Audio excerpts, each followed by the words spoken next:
Hello students, mathematics class 10 के second chapter polynomial से आज हम कुछ न्यूमेरिकल सॉल्व करेंगे। और अगर आपने इससे पहले का वीडियो नहीं देखा है तो उसे ज़रूर देख लें, क्योंकि उसमें बेसिक जो है इंट्रोडक्शन बताया गया है पॉलिनोमियल्स का। ठीक है, लिंक आपको डिस्क्रिप्शन में मिल जाएगा, वहाँ से भी आप देख सकते हैं इसे। तो पॉलिनोमियल से जो है हम न्यूमेरिकल सॉल्व करना शुरू कर रहे हैं। और सबसे पहले हम न्यूमेरिकल सॉल्व करेंगे एनसीईआरटी से। एनसीईआरटी के बाद आरटी शर्मा से हम कुछ जो है क्वेश्चन सॉल्व करेंगे, और जो एक ही टाइप के क्वेश्चन रहेंगे उनको हम लीव करते जाएंगे, और कुछ मेन जो है क्वेश्चंस पढ़ लेंगे जो कि एग्जाम से रिलेटेड हैं। अब हमारे पास है एक्सरसाइज 2.1 का क्वेश्चन, और इसमें एक ही क्वेश्चन है कि the graphs of y = px are given in figure for some polynomials px, find the number of zeros. ध्यान देना कि नंबर ऑफ जीरोज पूछ रहा है हमसे किसका, px का। ठीक है, तो अगर ये px का पूछ रहा है यानी x एक्सिस के अलॉन्ग हम देखेंगे कि x एक्सिस पे कितनी बार ये जो लाइन है वो कट कर रहा है। जितनी बार कट कर रहा है x के उतने सॉल्व होंगे। ठीक है, तो यहाँ पे नंबर ऑफ जो जीरोज होंगे, नंबर ऑफ जीरोज ये किसके लिए हम निकाल रहे हैं, px के लिए। ठीक है ना, number of zeros of px equal to कितना होगा। यहाँ पे देख रहे हैं कि x एक्सिस को बिल्कुल कट नहीं कर रहा है ये अगर हम py यहाँ से निकालते हैं तो यहाँ पे एक सॉल्व होता है इसका। ठीक है, लेकिन अगर हम px निकाल रहे हैं तो x एक्सिस पे कोई इंटरसेक्ट नहीं हो रहा है, तो यहाँ पे जो है जीरो होगा, नंबर ऑफ जीरोस जो है जीरो होंगे। यहाँ पे जो है number of zeros of px x axis पे ये एक बार कट कर रहा है। ठीक है ना, एक बार इंटरसेक्ट कर रहा है, तो सॉल्व जो है वो एक होंगे। सॉल्व कहें, जीरोस कहें या रूट्स कहें, एक ही बात हुआ। तो यहाँ पे एक सॉल्व होगा। यहाँ पे हम देख रहे हैं कि number of zeros of px यहाँ पे कितना होगा, x एक्सिस को एक बार यहाँ इंटरसेक्ट कर रहा है, एक बार यहाँ पे और एक बार यहाँ पे। ठीक है, तो इसके जो है तीन सॉल्व होंगे। ठीक है, यहाँ पे number of zeros of px कितना होगा, देख रहे हैं कि इसको क्या कर रहा है, दो बार कट कर रहा है। यहाँ पे दो बार इंटरसेक्ट हो रहा है x एक्सिस पे, तो इसके दो सॉल्व होंगे। ठीक है, यहाँ पे number of zeros of px equal to कितना होगा, 1 2 3 4, यहाँ पे चार सॉल्व होंगे। ठीक है, यहाँ पे number of zeros of px equal to 1 2 3, यहाँ पे तीन सॉल्व होंगे। ठीक है, यानी x एक्सिस पे जितनी बार कट कर रहा है, जितनी बार इंटरसेक्ट कर रहा है, उतने जो है नंबर ऑफ जीरोज होंगे। ठीक है, तो ये हमारा एक्सरसाइज 2.1 था जिसमें एक ही क्वेश्चन था, तो ये सॉल्व हो गया।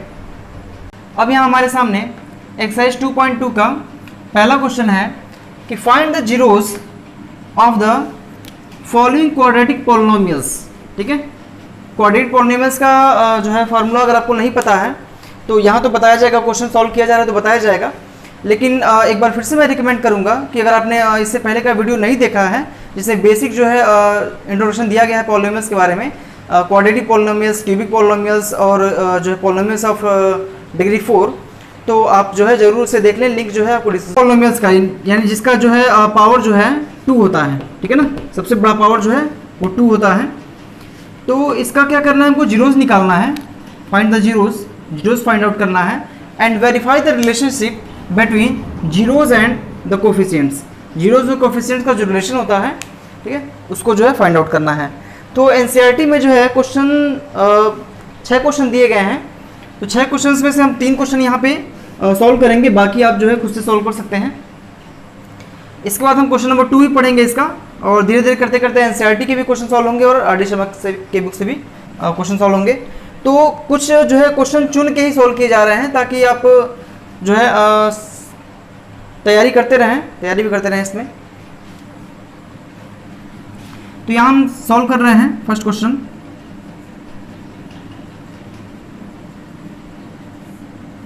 पहला क्वेश्चन है x² - 2x - 8।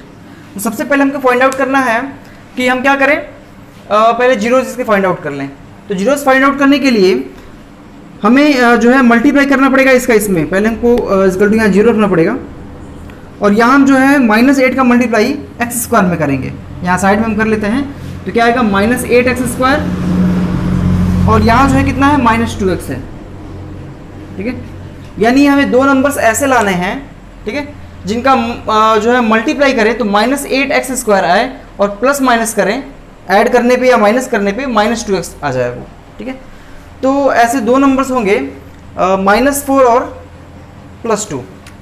यहाँ लिख सकते हैं हम x² -4x और +2x और -8 = 0, ठीक है। ये पहला टर्म जो है अपनी जगह पर रहेगा, लास्ट टर्म अपनी जगह पर रहेगा, और ये बीच वाले टर्म को हमने क्या किया, दो टर्म में लिख दिया, ठीक है। ऐसे क्वेश्चन में सबसे पहला काम हमारा होता है कि पावर्स को डिसेंडिंग ऑर्डर में करना, ठीक है।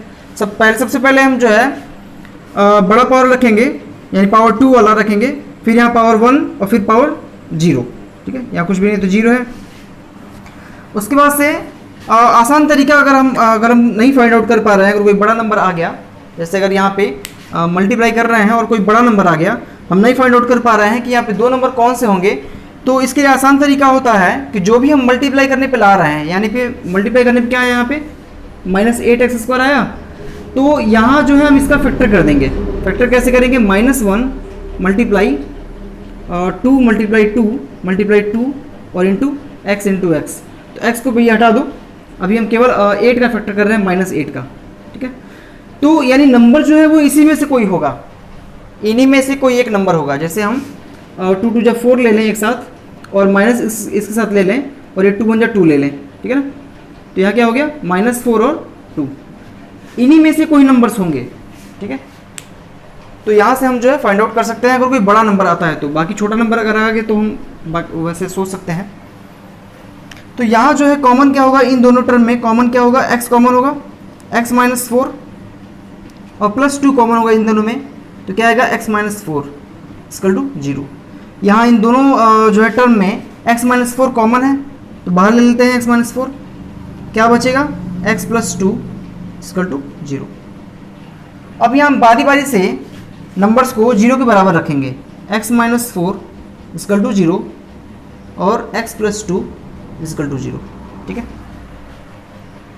तो यहाँ पे क्या आएगा, x = 4 और यहाँ x = -2, ठीक है।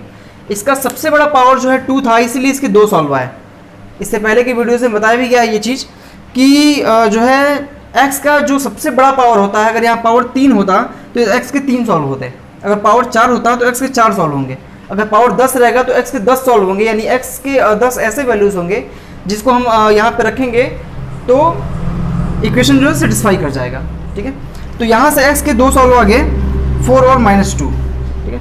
इसको हम नोट कर लेते हैं, इसको आप स्क्रीनशॉट ले सकते हैं या नोट कर सकते हैं, ठीक है। इसको हम रेज कर रहे हैं, वैल्यू हम याद रखेंगे, x का जो है वैल्यू कितना है, 4 और -2 आया, ठीक है। तो यहाँ x का जो वैल्यू आया 4 और -2 आया, ठीक है। अब जो है इसका सबसे पहले हम इसको भी सॉल्व कर लेते हैं, 3 को भी, क्वेश्चन नंबर 3, ठीक है। एनसीईआरटी में ये क्वेश्चन नंबर 3 है, ठीक है।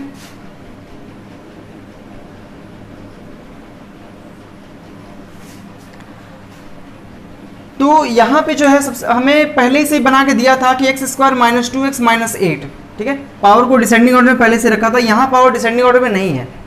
तो सबसे पहला काम हमारा रहता है कि हम पावर क्या करें, डिसेंडिंग ऑर्डर में रखें, ठीक है। यानी हमको इस फॉर्म में लाना होता है, क्वाड्रेटिक इक्वेशन का, क्वाड्रेटिक पॉलिनोमियल का जो फॉर्म होता है वो ये होता है कि ax² + bx + c = 0। हमें इस फॉर्म में लाना होता है कि पावर पहले x² रहेगा, फिर x रहेगा, फिर पावर जो है 0 रहेगा यहाँ पे, ठीक है ना, ऐसा। तो यहाँ पे जो है क्या रखेंगे हम, सबसे पहले 6x² -7x और -3, ठीक है, = 0। तो यहाँ जब हम मल्टीप्लाई कर रहे हैं इस टर्म का, लास्ट वाले टर्म का फर्स्ट वाले टर्म में, तो कितना आ रहा है, -18x² आ रहा है, और यहाँ पे जो है -7x, ठीक है।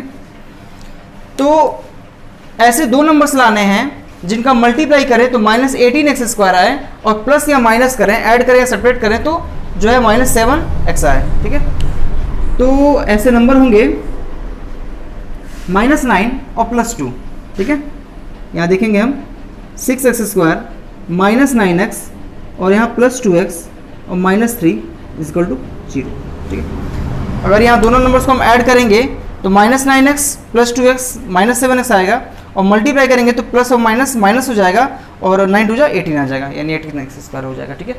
यहाँ से हम अगर हम नहीं जान पाते हैं कि ये नंबर्स क्या क्या हैं तो हम 18x² का क्या कर सकते हैं, फैक्टर कर सकते हैं। यहाँ लिखेंगे 1 × 2 × 3 × 3 और यहाँ माइनस रहेगा। तो यहाँ देख सकते हैं कि ये माइनस टर्म और ये 3 3 या 9 ये एक साथ और यहाँ 2 1 2 ये एक साथ, ठीक है, यानी 2 और -9, ठीक है। तो ऐसा हम सोच सकते हैं इसमें। अब यहाँ पे इन दोनों नंबर्स में कॉमन क्या है, 3x, तो क्या आएगा x - 3, 3 3 या 9, ठीक है।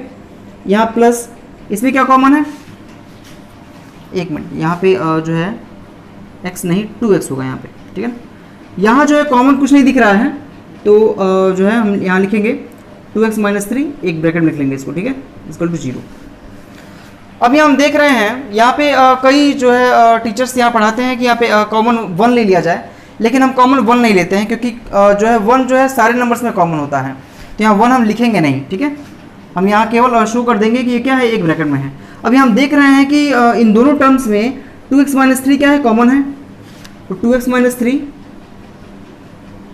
बाहर ले लिया हमने और यहाँ इसके मल्टीप्लाई में कुछ नहीं तो क्या है, 1 छुपा हुआ है, तो यहाँ लिखेंगे 3x + 1 इक्वल टू 0। तो यहाँ से हम क्या करेंगे, बारी बारी से 2x - 3 इक्वल टू 0 और फिर यहाँ पे 3x + 1 इक्वल टू 0 रखेंगे। यहाँ हम नंबर्स को 0 क्यों रखते हैं हम ये भी जान लेंगे, ये भी समझ लेते हैं इस चीज़ को, क्योंकि अगर कोई दो नंबर्स का अगर मल्टीप्लाई हो रहा है तो ये श्योर है कि या तो एक नंबर 0 होगा या उसमें का दोनों नंबर 0 होगा, या फिर मतलब एक नंबर अगर दो नंबर का मल्टीप्लाई हो रहा है और 0 आ रहा है, ठीक है, तो या तो एक नंबर उसमें से कोई 0 होगा या फिर दोनों 0 होंगे, ठीक है। तो यहाँ दोनों में x है और हमको नहीं पता है कि कौन 0 होगा, तो हम क्या करेंगे, बारी बारी से क्या करेंगे, इसको 0 के बराबर रखेंगे और यहाँ से x का वैल्यू फाइंड आउट करेंगे। तो यहाँ से आएगा x = 3/2 और यहाँ से आएगा x = -1/3, ठीक है। तो x के यहाँ पे दो वैल्यू आ गए, 3/2 और -1/3। तो ये चीज़ भी हम आप नोट कर सकते हैं इसे या स्क्रीनशॉट ले सकते हैं। यहाँ हम जो है इसे इरेज कर रहे हैं और यहाँ पे हम नोट करेंगे इसे कि x = क्या आ गया यहाँ पे 3/2 एंड -1/3, ठीक है। इसको इरेज करेंगे अब।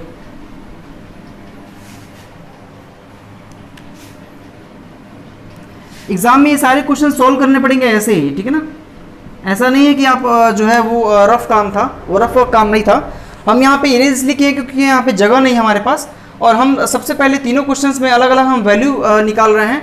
अभी हम जो है इसके बाद से रिलेशनशिप निकालेंगे किसके बीच में, जीरोज और कोफिशिएंट के बीच में, और उसको वेरीफाई भी करेंगे, ठीक है। वेरीफाई कैसे करेंगे जान लेते हैं। नंबर 4 जो क्वेश्चन है वो है 4u² + 8u = 0, ठीक है। तो ये सबसे आसान है, यहाँ से हम u कॉमन ले लेते हैं तो क्या बचेगा, 4u कॉमन लेते हैं, ठीक है। तो क्या बचेगा u + 2, ठीक है, = 0। तो यहाँ भी देख रहे हैं कि दो टर्म्स क्या है, मल्टीप्लाई 0 होगा, 4 तो होगा नहीं 0, तो एक u = 0 होगा और एक होगा u + 2 = 0। तो यहाँ से u = 0 तो है ही, यहाँ पे u क्या आ गया, -2 आ गया, यानी दो वैल्यू आ गया कि u = 0 या u = -2। तो इसको लिख लेते हैं u = 0, u = 0 एंड -2। एक बार फिर से मैं बता दूं इस चीज़ को कि ये जो वर्क हुआ है ये रफ वर्क नहीं था, ये क्वेश्चन का ही प्रोसेस था, क्वेश्चन का ही हिस्सा था, ठीक है। तो उसको लिखने के बाद से हम ये सब लिखेंगे कि ये जो वैल्यूज़ आए हैं वो हम नोट कर लेंगे और फिर यहाँ पे जो है रिलेशनशिप निकालेंगे जीरोज और कोफिशिएंट के बीच में। तो दो रिलेशन होते हैं क्वाड्रेटिक पॉलिनोमियल्स के लिए, ठीक है। एक होता है अल्फा + बीटा यानी सम ऑफ जीरोज, ठीक है, और एक होता है अल्फा × बीटा यानी प्रोडक्ट ऑफ जीरोज, ठीक है। इसमें ये होगा अल्फा + बीटा = और एक अल्फा × बीटा = ठीक है। तो यहाँ पर लिख ले अल्फा + बीटा क्या आएगा, अल्फा + बीटा एक मिनट इसको हटा देते हैं, अल्फ़ा प्लस बीटा, और यहाँ भी हुआ अल्फ़ा प्लस बीटा। ठीक है, अल्फ़ा प्लस बीटा यानी यही अल्फ़ा और यही बीटा है, इसके जीरोस, तो 4 और प्लस -2, और इसका फार्मूला होता है मालूम है -b/a। तो -b/a इक्वल टू क्या लिखेंगे हम, 4 - 2 -b/a। यहाँ पे हम देख रहे हैं कि a इक्वल टू क्या है 1, b इक्वल टू -2 और c इक्वल टू -8। यहाँ पे a इक्वल टू क्या है 6, b इक्वल टू -3, सॉरी यहाँ पे, और ये है ना तो -7 और c इक्वल टू -3। यहाँ पे a equal to 4, b equal to 8 और c इक्वल टू 0। ठीक है, तो -b/a, -b यानी कि माइनस रख के -2 रखेंगे, b का वैल्यू -2 है, और अपान a यानी कि 1, तो ये कितना आ गया इक्वल टू, इसका वैल्यू जो है 2 आ गया, और यहाँ भी हम देख रहे हैं कि 2 इक्वल टू 2, तो LHS इक्वल टू RHS। तो ये जो है वेरीफाइड हो चुका है। ठीक है, यहाँ देख रहे हैं कि अल्फा प्लस बीटा का जो फार्मूला होता है -b/a, यानी जो रिलेशन है जीरोज और कोफिशिएंट के बीच में, ठीक है, उसका जो वैल्यू है 2 आ रहा है, और यहाँ पे हम देख रहे हैं कि इन दोनों का जो है सम जो है वो भी 2 आ रहा है। ठीक है, तो ये वेरीफाइड हो चुका है। यहाँ भी देख लेते हैं अल्फा प्लस बीटा, 3/2 और प्लस -1/3। ठीक है, अल्फा प्लस बीटा का वैल्यू क्या होता है -b/a, तो -b/a इक्वल टू क्या, एलसीएम कितना आएगा इसका 6 आएगा, और यहाँ पे होगा 3, और यहाँ हो जाएगा, सॉरी यहाँ पे 2 3 6, 3 3 9, -3 2 6, 2 1 2, यहाँ भी 2 आएगा। ठीक है, तो -b/a, -b/a, b का वैल्यू माइनस में 7 है, तो यहाँ -7 रखेंगे, और अपान a यानी कि 6 इसको यहाँ देख रहे हैं क्या आ रहा है 7/6 आ रहा है, और यहाँ भी जो है 7/6 आ रहा है, यानी 7/6 इक्वल टू 7/6। तो यहाँ देख रहे हैं कि LHS इक्वल टू RHS। ठीक है, तो ये भी जो है वेरीफाइड हो चुका है। आगे जो है इसका भी अल्फा प्लस बीटा निकालेंगे, कितना आएगा 0 और प्लस -2। ठीक है, अल्फा प्लस बीटा क्या होता है -b/a, तो -b/a इक्वल टू ये आएगा -2, तो -b/a यानी कि -8/a की जगह पे 4 इक्वल टू -2। तो यहाँ हम देख रहे हैं कि ये भी कितना आ रहा है -2 इक्वल टू -2, यानी LHS इक्वल टू RHS, यानी ये भी जो है वेरीफाइड हो चुका है। ठीक है, तो जो पहला रिलेशन था जीरोज और कोफिशिएंट्स के बीच में alpha plus beta equal to -b/a, हम देख रहे हैं कि अल्फा प्लस बीटा यानी सम ऑफ जीरोज जब कर रहे हैं तो जो है LHS इक्वल टू RHS आ जा रहा है, तो ये वेरीफाइड हो चुका है। इसके बाद हम अल्फा इंटू बीटा यानी कि जो दूसरा रिलेशन है उसको भी वेरीफाइड करेंगे।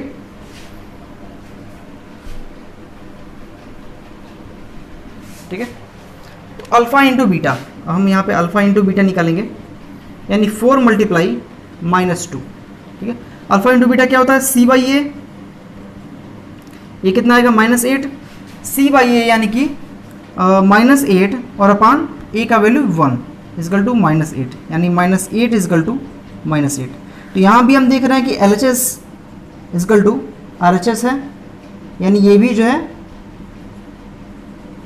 वेरीफाइड है। यहाँ भी alpha into beta equal to 3/2 multiply -1/3।